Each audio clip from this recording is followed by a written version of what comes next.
Hey everyone, welcome to the video. Going to go over tomorrow's massive MLB main slate for on DraftKings. We have 15 games, so every single team's going to be playing tomorrow. So those are always pretty fun, and they can be a little intimidating, but there's a lot of good options to go with and a lot of good value options as well.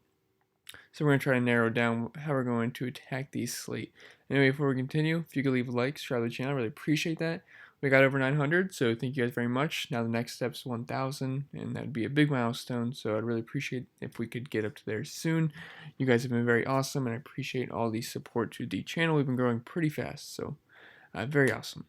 And if you could follow me on Twitter at ChrisPennell16, you can, if you want access to this cheat sheet and the pitching model I go over, it's what I use to put together my cheat sheet, pretty much, and it's got all that on there.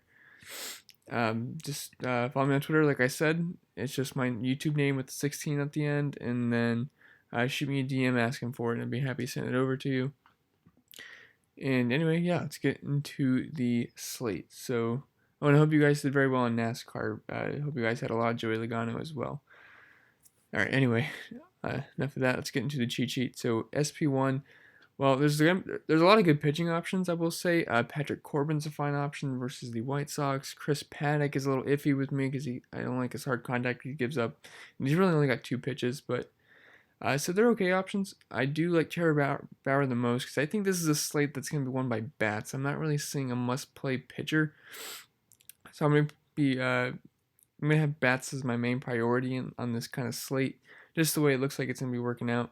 So I'm going to want to be spending down as much as I can at pitcher, but I also don't want 2 junk pitchers. So I think Trevor Bauer's coming in a nice value below 10K at 9,900. I know he hasn't been as sharp as he was last year, but this is still a nice matchup versus the Reds, who aren't too intimidating, and he can rack up the Ks in this matchup. I know Trevor Bauer's not Max Scherzer, but we just saw Max Scherzer mow these guys down for 15 strikeouts. And Bauer's an elite pitcher. He's got that kind of capability. I don't think he has 15 strikeout capability like Scherzer did, but Bauer definitely has double-digit strikeout upside, and he also just got about 16 points versus the Twins, and the Twins are a much tougher matchup. So I think Bauer can hold his own here and hopefully get the win to boost his floor. And then I like Tanaka again. I know I liked him yesterday, but that game got rained out. And like I said, make sure you go on Twitter. I try to retweet updates on the weather that I find, because I'm not a weatherman, but I do retweet updates I see for the weather.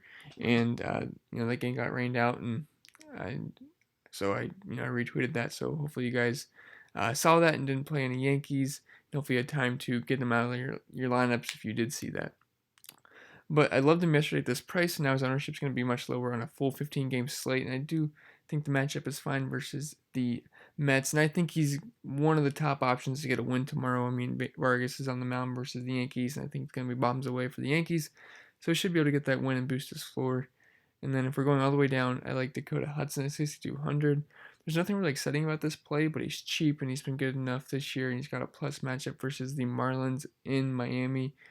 And we just saw Waka do very well in this matchup. I think what did he get? 15, 20 points. So I do think Hudson's a little bit better than that. So I do think he is in play. And then Gary Sanchez at 4,900. I loved him yesterday at 5,100. Now we get him sub 5K in the same matchup. I'm one of the top home run calls of the slate. And let me just make sure I didn't mess something up. I gotta just checking something really quick. Okay, just making sure. It was in Miami. I can't remember for Hudson. Okay, anyway, like I said, yeah, Gary Sanchez, definitely like him a lot. And then Danny Jansen at 2,300. I'm thinking this is going to be a core play for me just because of the price. And I do want some other bats. I'm probably not going to spend up a catcher, but if I do, obviously it's Gary Sanchez. But the righty and lefty matchup versus Means, and I know Means has good numbers this year. If you just look at it face value, you're going to see like the 2.7 ERA. I believe that's what he has right now. If I can, yeah, he's got a 2.6 ERA, but if you look at his xFIP, it's 4.97, so that's over 2 points higher than what it should be. And then, I mean, he's got a decent striker rate and a good walk rate, but other than that, he's also a fly ball guy. So I do think the Blue Jays could get to him. I'm not gonna gonna fully stack the Blue Jays, but he has been getting lucky, and I do like Jansen at that price a lot, especially in the righty versus righty and lefty matchup. Then Yan Gomes at 3K. He's always been half decent versus lefties, and Banuelos is nothing special, so I'm going to take a shot there. And I do like the Nationals a lot tomorrow. And then first base, Luke Voigt, 4,400. So like I said with Sanchez, it's the same matchup as yesterday, and I love all the Yanks versus Vargas. And then if you can spend all the way up, Anthony Rizzo, 5,600. He just homered a little bit ago, and he's going to be facing another righty in Coors. And Lambert's not better than Marquez, so I do like Rizzo a lot. And then Kendrys Morales at 2,200. I hate playing this guy, but facing a lefty and only 2,200. He's been pretty good versus lefties. And just be ready for disappointment again. That's what it seems like he's always going to do for us. So, and second base looks like a position I'm going to want to spend down on. I'm not seeing anyone I really want to spend up for. Cesar Hernandez, 3,600. Tired of playing the scrub. I mean, hopefully that's a jinx for him, but he should be leading off versus righty. He's got a low strikeout rate, so he's going to put the ball in play, but he keeps grounding out and flying out, so hopefully those can start landing. And then Brian Dozier at 4K. He's been hot, and he's done well with the last 3 lefty matchups.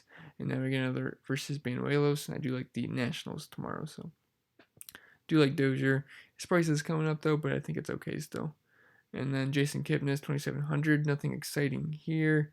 No, that's excited, but well. But it's just a price play, batting cleanup, and it's a tough matchup versus Castillo. So that's why he's so cheap. And deservedly so, he is cheap because he's not that good. But third base, Nolan Arenado, 5,600.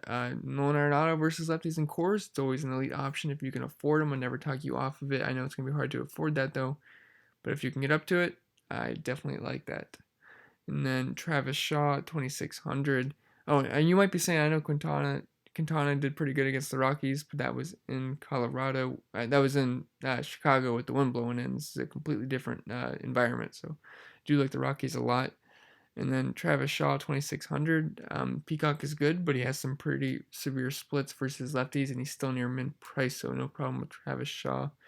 And then Vlad Guerrero, 4K, just fair price for a righty with power versus a lefty in Means, and we already went over Means. He gives up a lot of fly balls, and I do think he's getting lucky. And it's a good ballpark in Camden Yards, and Neo's bullpen is pretty bad, so do like Vlad. And then at shortstop, Trevor Story, 5,800. So this year he's actually been better versus righties this season, but over his career he's smashed lefties. So like I said with Nolan, if you can afford him, he's an elite play in all formats. Just the problem is affording him. And then, but if you're gonna have to pick one of these guys, if you're picking between Arenado and Story, I'm gonna go Arenado just because how good he is versus lefties.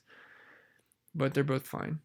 And then Trey Turner, 4,900. He always has incredible stolen base upside, especially versus lefties. And I love the Nats in this matchup.